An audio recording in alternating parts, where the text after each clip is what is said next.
মা যিটো শব্দৰ সৈতে আমাৰ এটা আৱেগ সৰুৰ পৰা জড়িত আছে। মা আচলতে যাৰ আচলত ধৰি জীৱনৰ শেষ সময়ছোৱালৈকে প্ৰতিটো সন্তানে জীয়াই থাকিব বিচাৰে, যাৰ আচলত ধৰি প্ৰতিটো কাঁইটীয়া বাট প্ৰতিগৰাকী সন্তানে পাৰ কৰি যাব বিচাৰে, যাৰ বুকুৰ উমত ডাঙৰ হয় এটি শিশু।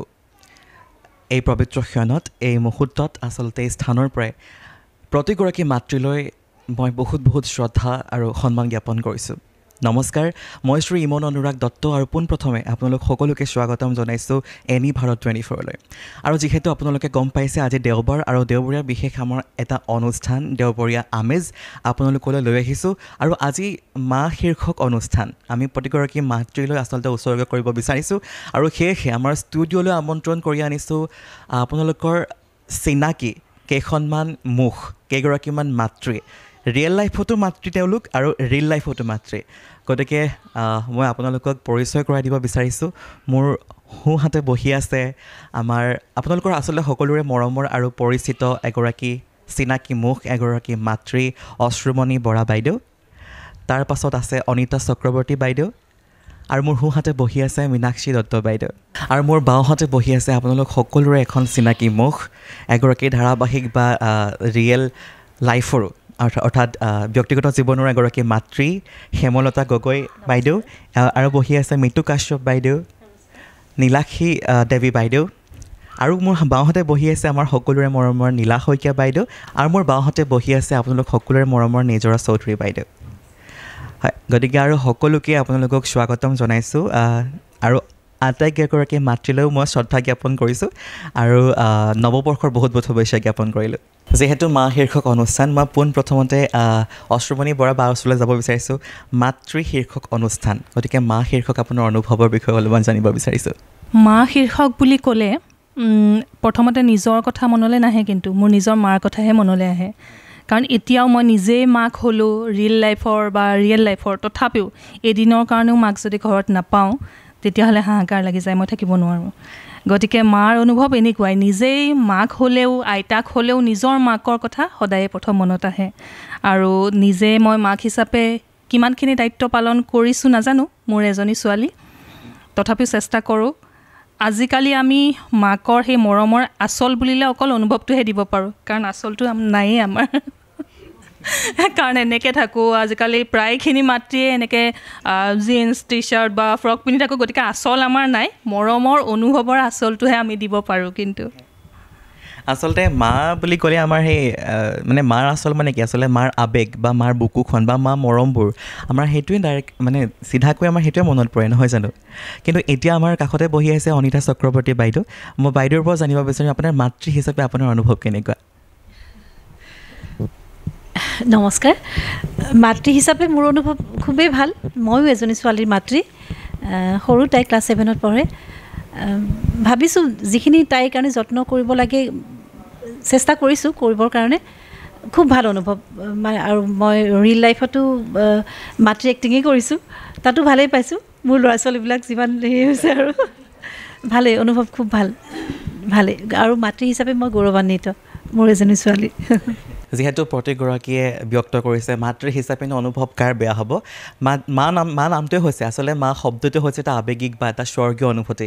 সেইবাবে মা হৈ কোনেও বেয়া নাপায়। এই অনুভূতিটো কাৰো বাবে একেবাৰে বেয়া অনুভূতি নহয়। এতিয়া মই এইখিনিতে কৈ দিব বিচাৰিছোঁ, আমি একদম কেজুৱেলি, একদম ফ্ৰেণ্ডলি কথা পাতিম, যেনেকৈ মা আৰু সন্তানে কথা পাতে ঘৰত, আমি একদম তেনেকৈ কথা পাতিম। আৰু আমি বহুত কথা পাতিম, বহুত আপোনালোকৰ ৰিয়েল লাইফ হওক বা আপোনালোকৰ ৰিয়েল লাইফৰ কথা জানিব বিচাৰিম। আৰু আমি ধেমালিও অকণমান কৰিম। কাৰোতো একো প্ৰব্লেম নাই, একদম নাই ন? গতিকে নৱবৰ্ষৰ প্ৰস্তুতি কেনেকুৱা, মই নীলা বাৰ পৰা জানিব বিচাৰিছোঁ। ধন্যবাদ। ইয়ালৈ মাতি অনাৰ বাবে সকলোকে ধন্যবাদ জনাইছোঁ, ইয়াৰ লগত জড়িত সকলোকে ধন্যবাদ জনাইছোঁ। আৰু ইমানকেইগৰাকী মাতৃ একেলগে লগ হোৱাটো আমাৰ কাৰণে সৌভাগ্য। সদায় যেতিয়া আমি চিৰিয়েল চিনেমা কৰি থাকোঁ, এগৰাকীয়ে মাতৃ থাকে, খুব বেছি দুগৰাকী লগ হওঁ কেতিয়াবা হাই হেল্ল' কৰিব পৰাকৈ। কাৰণ বিয়নী হওঁ, নহ'লে কাৰোবাৰ শাহু দুগৰাকী লগ হওঁ। খুব ভাল লগা অনুভূতি। মাক হিচাপে ময়ো এজনী ছোৱালীৰ মাতৃ, তাই এইবাৰ স্নাতক ডিগ্ৰী গ্ৰহণ কৰিছে। ঘৰুৱা পৰিৱেশত মই মাতৃ হিচাপে খুবেই গৌৰৱান্বিত। তাই নৃত্যশিল্পী লগতে অভিনয় শিল্পী আৰু গানো গায় সেইফালৰ পৰা মই ভাবিছোঁ মই যিহেতু এইখন পৃথিৱীত ভৰি দিছোঁ এইখন পৃথিৱীৰ লগতে জড়িত তাইও মোৰ লগে লগে আহি আছে বুলি জানি মোৰ বেছি ভাল লাগে আৰু ৰিয়েল লাইফত মাতৃশৰীৰটোক ভালেই লাগে কাৰণ বিভিন্ন ল'ৰা ছোৱালী পাওঁ আমাৰ এনেকুৱাও হৈছে মোৰ নিজৰ বয়সতকৈ ডাঙৰ ল'ৰা পাইছোঁ তেওঁলোককো পুত্ৰ হিচাপে বা হেৰি কন্যা হিচাপে আঁকোৱালি লৈ পাইছোঁ সেইটো এটা অনন্য অভিজ্ঞতা সঁচাকৈ তুমি কোৱাৰ দৰে অনন্য অভিজ্ঞতা স্বৰ্গীয় অভিজ্ঞতা কাৰণ সকলোকে এই আঁকোৱালি ল'ব পৰা এই মৰমখিনি দেখুৱাব পৰাটো আমাৰ কাৰণে কৃতিত্ব কিমানখিনি কৰিব পাৰিছোঁ সেয়া দৰ্শকৰ ওপৰত কিন্তু আমি চেষ্টা সদায় কৰি আছোঁ কৰি যাম নৱবৰ্ষৰ প্ৰস্তুতি হিচাপে আচলতে প্ৰত্যেকটো দিনেই নতুন মই ভাবোঁ প্ৰত্যেকটো দিনেই নতুন প্ৰত্যেকটো দিনতে কৰিবলগীয়া নতুন কাম বহুত থাকে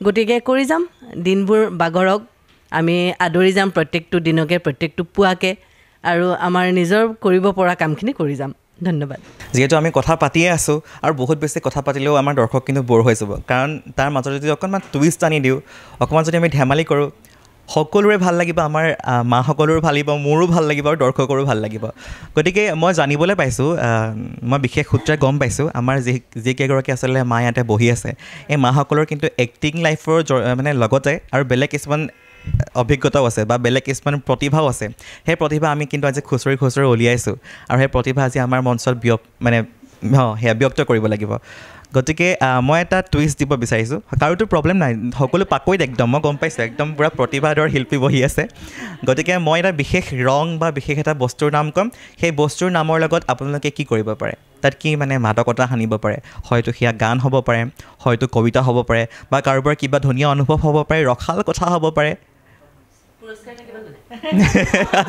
পুৰস্কাৰ থাকিব আমাৰ মৰম আৰু সন্মানৰ পুৰস্কাৰ থাকিব গতিকে হয় গতিকে মই আৰম্ভ কৰিম কাৰ পৰা আৰম্ভ কৰিম মই আপোনাৰ পৰা আৰম্ভ কৰিম ফাৰ্ষ্ট গতিকে মই এটা ৰঙৰ নাম দিম আপুনি ধুনীয়াকৈ আকাশী নীলা কাপোৰ এযোৰ পিন্ধি আহিছে গতিকে আপোনাৰ ৰংটোৰ নাম হৈছে নীলা আপুনি নীলাৰ লগত কি এতিয়া মাদকতা কৰিব পাৰে মই গীত এটি গাবলৈ বিচাৰিছোঁ অকণমান বিহুসুৰীয়া হয় নিশ্চয় নীলা নীলা চৰাই উৰি উৰি যোৱা নাই নীলা নীলা চৰাই ডালত পৰি চোৱা নাই নীলা নীলা চৰাই উৰি উৰি যোৱা নাই নীলা নীলা চৰাই ডালত পৰি ঘূৰা নাই নাই কোনো কথা নাই ভাওনা কৰে ন আমি ভাওনালৈ আহিম বচন শুনিম ধুনীয়া আমি বচন শুনিম গতিকে আৰু এতিয়া মই আহিব বিচাৰিছোঁ আমাৰ অনিতা চক্ৰৱৰ্তী বাইদেউৰ ওচৰলৈ আৰু বাইদেউক মই এটা ৰং দিব বিচাৰিছোঁ কমলা বৰ্ণৰ পৰা আপুনি এতিয়া কি কৰিব পাৰে আচলতে মোৰ গান গোৱাৰ মন আছিল অকণমান কিন্তু কমলাৰে মোৰ একো গান মনত পৰা নাই গতিকে কমলাৰে মই কমলা টেঙাৰ বিষয়ে ক'ব খুজিছোঁ কমলা টেঙা এইটো বতৰৰ ফল মই খুবেই ভাল পাওঁ মোৰ ছোৱালীও খুব ভাল পায় বজাৰৰ পৰা প্ৰায় সদায় কিনো বুলি ক'লে ভুল নহয় সেইটোৱে আৰু কমলা টেঙা খুব প্ৰিয় মোৰ সেইটোৱে ক'ম কাৰণ মোৰ গান মনত পৰা নাই পিছত আকৌ গান গাই দিম গান মই তেনেকৈ মানে গান গাই মই খুব ভাল পাওঁ ক'তো মই শিকা নাই মানে অভিনয়তকৈ গানৰ প্ৰতি মোৰ বেছি ৰাপ কিন্তু মোৰ দুৰ্ভাগ্য গান শিকা নহ'ল ক'তো এতিয়াও ঘৰত গান গাই থাকোঁ সেইটো কাৰণে অকণমান গুণগুণাই দিম ভাল নহ'বও পাৰে আপোনালোকে বেয়া নাপাব আৰু শ্ৰদ্ধাৰ দীপালী বৰঠাকুৰ বাইদেউৰ গান এটি মই গাব খুজিছোঁ অকণমান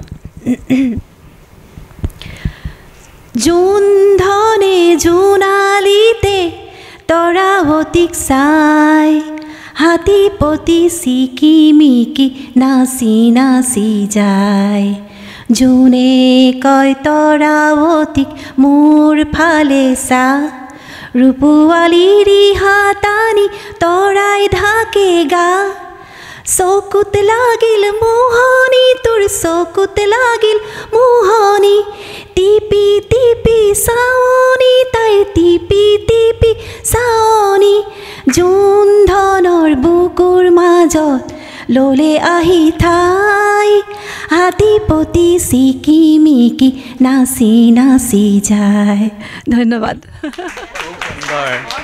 খুব সুন্দৰ আৰু তেখেতে কোৱাৰ দৰে গাব নাজানো বুলি কৈছিলে কিন্তু খুব ধুনীয়াকৈ গাইছে কণ্ঠ খুব ধুনীয়া ন তেখেতৰ একদম আৰু এতিয়া কিন্তু এটা কথা ক'বই লাগিব, আমাৰ লগত এগৰাকী খুব কম বয়সীয়া মাতৃ উপস্থিত আছে।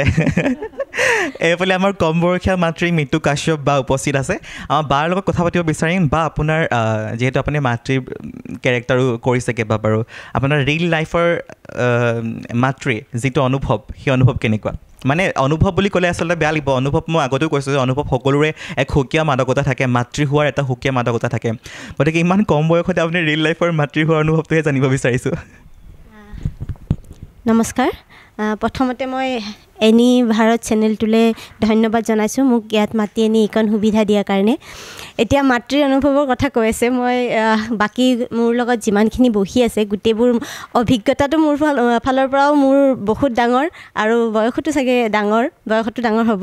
তো মাতৃৰ অনুভৱ বুলি কওঁতে মই বস্তুটো ইমানখিনি অনুভৱ এটা কাৰণে কৰিব পৰা নাই, কিয়নো মই এতিয়ালৈকে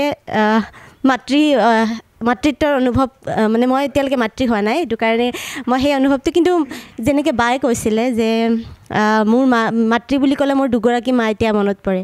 মোৰ জন্মদাত্ৰী মা আৰু মোৰ শাহু, আৰু দুয়োগৰাকী এতিয়া মোৰ খুব মানে মই দুয়োগৰাকী মোৰ মনৰ কথা শ্বেয়াৰ কৰিব পাৰোঁ। আৰু মোৰ মাৰ লগত যেনেকৈ মই পাতিব পাৰোঁ, মোৰ শাহুৰ লগতো মই তেনেকৈ পাতিব পাৰোঁ। কিন্তু ৰিয়েল লাইফত মই সৰু সৰু ল'ৰা ছোৱালীৰ মাক হৈছোঁ। আৰু সেইটো খুব ভাল লাগে। সেই মাতটোও মানুহৰ কাৰণে খুব ভাল লাগে ন, যেতিয়া মা বুলি কেৰেক্টাৰতে যেতিয়া মা বুলি কয়, সেই বস্তুটো ভাল লাগে।